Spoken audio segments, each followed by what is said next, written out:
இந்த வீடியோவில் சாமை அரிசி பொங்கல் எப்படி செய்கிறதுன்னு பார்க்கலாம். 3/4 கப் அளவுக்கு சாமை அரிசியும் 1/4 கப் அளவுக்கு பாசிப்பருப்பும் எடுத்து நல்லா வாஷ் பண்ணிவிட்டு, எந்த கப்பில் அரிசி எடுத்தோமோ அதே கப்பில் 1 கப் அளவுக்கு தண்ணி ஊற்றி ஊற வச்சுடுங்க. ஊற வச்ச அரிசியை அப்படியே குக்கரில் தண்ணியோடு சேர்த்துக்கோங்க. அது கூடவே 3 கப் அளவுக்கு தண்ணி சேர்த்து கொஞ்சமாக நெய்யும் சீரகமும் சேர்த்து 6 விசில் வச்சு எடுத்துக்கோங்க. இப்போ பொங்கல் தாளிக்கிறதுக்கு 2 டீஸ்பூன் நெய், 2 டீஸ்பூன் ஆயில் சேர்த்துட்டு, பொடியாக கட் பண்ண இஞ்சி, பச்சை மிளகா, கருவேப்பிலை, 1/2 டீஸ்பூன் சீரகம், 1/4 டீஸ்பூன் மிளகு சேர்த்து தாளிச்சிட்டு வேக வச்ச அரிசியோடு சேர்த்துக்கலாம்.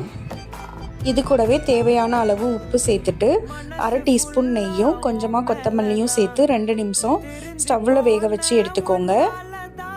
அவ்வளோதான், சாமை பொங்கல் ரெடி ஆயிடுச்சு. நீங்களும் வீட்டில் செஞ்சு பாருங்கள். தேங்க்யூ.